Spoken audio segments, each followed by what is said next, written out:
के समक्ष अपने विचार हिंदी दिवस और उसके इतिहास के बारे में प्रस्तुत करूंगा। उसमें कोई गलतियां हो तो कृपया मुझे क्षमा कर दीजिए। तो सबसे पहले इतिहास के बारे में जानेंगे, फिर उसके बाद हम समझेंगे हिंदी दिवस और हिंदी के बारे में। तो जैसा कि हमारे इतिहास वाले सर ने या हमने इतिहास में पढ़ा होगा, लॉर्ड मैकॉले के बारे में 1835 से इसकी स्टार्टिंग होती है।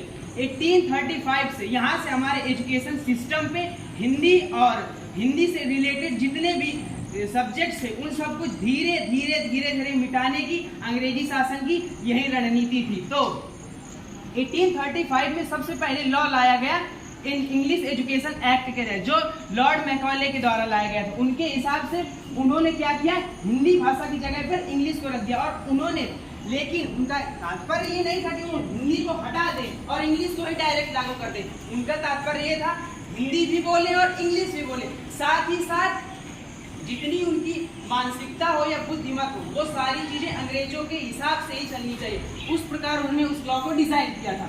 अब आते हैं थोड़ा सा और आगे चलेंगे, हमें फिर उसके बाद लॉर्ड मैकॉले ने अंत हुआ, जैसे उनकी डेथ हो गई। फिर उसके बाद 1949 जब हमारी संविधान सभा का आयोजन हुआ, संविधान सभा में सबसे पहले तो संविधान बना। उसके बाद यहाँ पर सबसे बड़ी बात ये थी, संविधान को इंग्लिश में लिखें, हिंदी में लिखें या फिर किसी स्थानीय भाषा के रूप में प्रस्तुत किया जाए।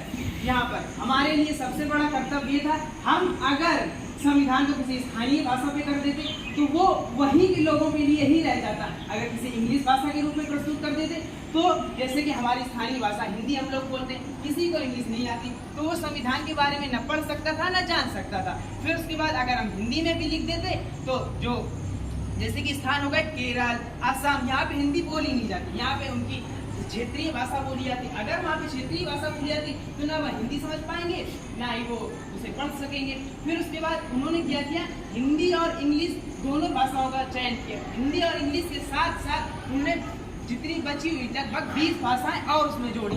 फिर उसके बाद आता है 14 सितंबर 1949, यहाँ पे हमारी हिंदी